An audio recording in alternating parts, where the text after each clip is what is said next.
welcome from Guryul Ravine, the heritage fossil complex of Kashmir.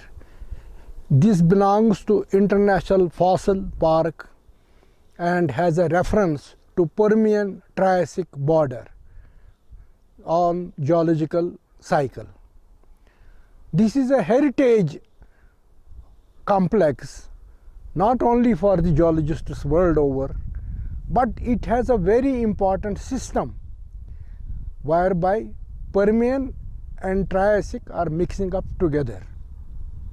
This is called as PT boundary, a very important section. More than 34 universities of the world have joined together to understand this section, which is fully exposed here.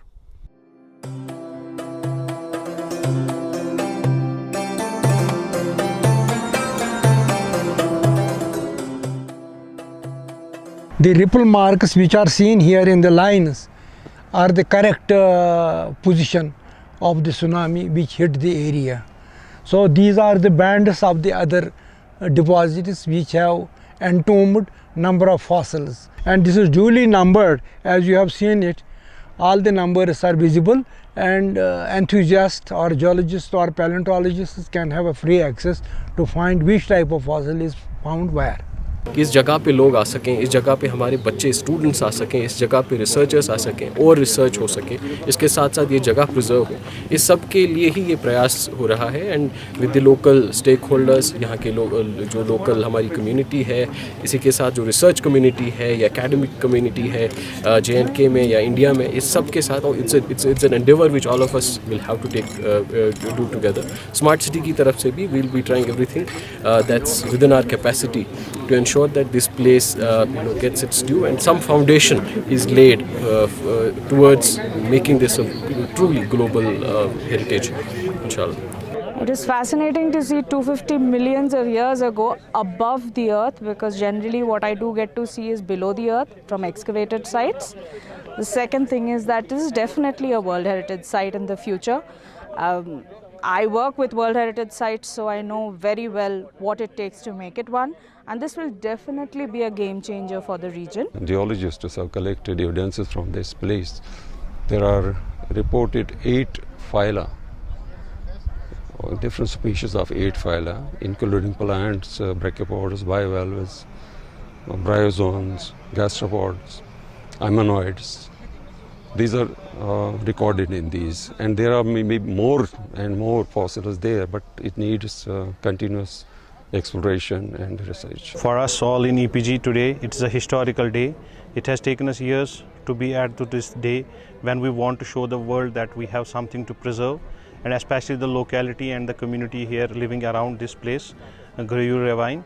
We want to tell them that you have some treasure which you have to save us, which we have to save for the future generations to come, because this is a treasure, and in case we don't save it, then tomorrow we will really regret about this. Environmental Policy Group, we're an NPO, non-profit organization, a registered trust. We, in collaboration with Srinagar Smart City, led by its CEO, Atar Amir Khan Sahab, we joined hands for the awareness and sanitization of the members of the civil society and officers about the importance of this historic site. And we believe if our government, our officers, and take it forward from here and make a case, present that in UNESCO, this will certainly be recognized and declared as a Geo-Heritage World Heritage Site. We believe Kashmir was a sea, and a part of that was known as the Tethian Sea. There was a Pangaea and Panthalassa, the landforms which were available at that time, 4,600 years ago, million years ago. So this was the earlier shape. This was followed by the Ordovician. There was a geological time, Ordovician time. In the Ordovician geological time, there happened the first mass extinction took place, and the records are very much at the Shamasbari anticline of Kashmir. The second and the third important mass extinction, which happened 252 million years back, is recorded very much in these mountains.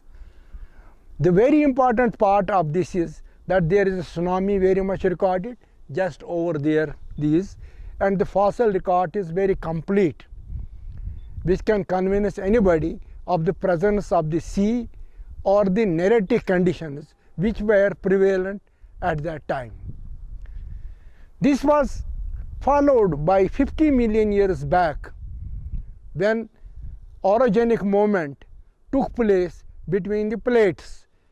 That Indian plate thrusted itself upon the Eurasian plate, and maximum chunk of land vanished by that time. This was followed by the glacial movement. Pleistocene time came here, and lot of vegetation started to grow.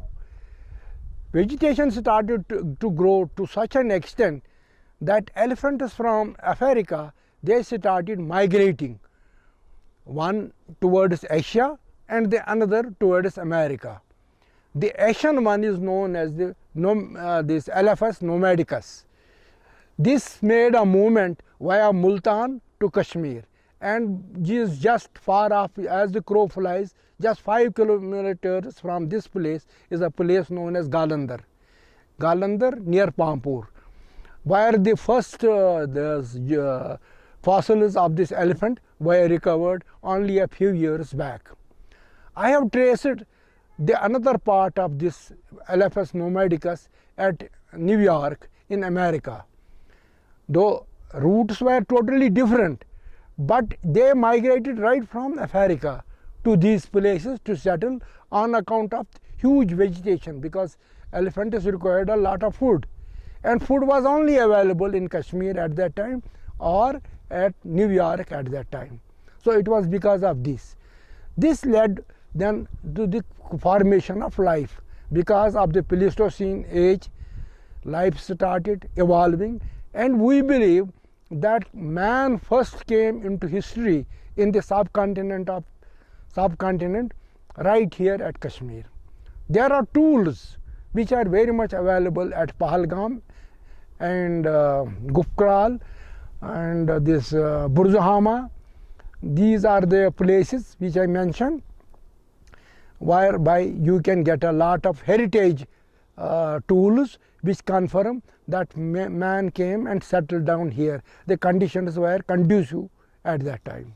This section is known since 1837, when and afterwards Godwin Austen came here, who studied this section, and it was later on studied by global geologists from time to time. But this section got impetus or the priority in 1960s. With passage of time, the Japanese and Geological Survey of India teams worked on this section in 1971-72, and number of papers were published in international journals, and one memoir on this section was published by Kyoto University in 1975. People generally in the subcontinent are sleeping over such things. They don't have that much of knowledge as to what this section means to them. Unfortunately, it is only Western universities that they have taken a lot of interest in this, to experiment what happened between at this Triassic system, how the Triassic system came into existence. These U-shaped grooves in the limestone rock are formed on advancement of glaciers. The softer part gets reduced or completely drawn out, and the hard part of this limestone remains. So this shows the direction in which way the glacier was advancing at a particular time in the history. And it can also show you the speed of the glacier, if it is carving out grooves, what was the tendency of carving out. So this can be also registered by studying these grooves. This is an important study. What was the speed of that glacier at a particular time? These grooves are in receding form. When the glacier was receding, So it carved out and carved out the soft stone of the limestone and left the hard one. Few years back, it was being used as a stone quarry, but fortunately now it has been stopped due to the intervention of the government. And the local participation is very, very important, in fact more important than even the government orders that are issued here, because if the local public realizes the sense that what treasure is available over here, treasure not only in terms of money but treasure in terms of our history and prehistoric, all the information is available in these mountains, in these stones, in these rocks, in these fossils. Previously there used to be natural disasters, but now this time it is induced disasters, which are due to our own change in the geomorphology of the area. We have gone all for structural engineering, but I do remember my time when I was a manager of a small plant here. I was having an instruction not to issue more than 5 bags of cement to a household. So that time I also fully remember, and today I also remember that not a single household is which is not getting a cement truckload of 200 to 300 bags of cement for construction of houses. So this is a very unfortunate trend to which we have gone, and this will be finally disastrous for the entire Kashmir Valley.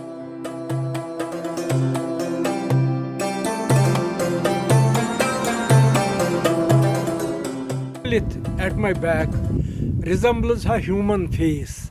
This will be a natural guard at the entrance gate of our fossil park, monitoring and guiding as a policeman the generations to visit this area.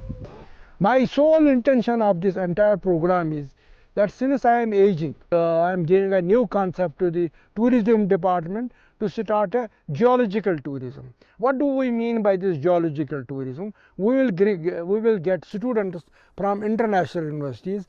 There is a memorandum of understanding signed with Penn-Dixie, and they have promised me that they will send their students on a regular basis to this place and will accept students from this place to Penn-Dixie for a visit and training program. They are going to develop this site as well as under their auspices. And there are a number of people who will support us internationally. Once it becomes an international site of tourism. So that is why I am recommending that geological tourism should take place.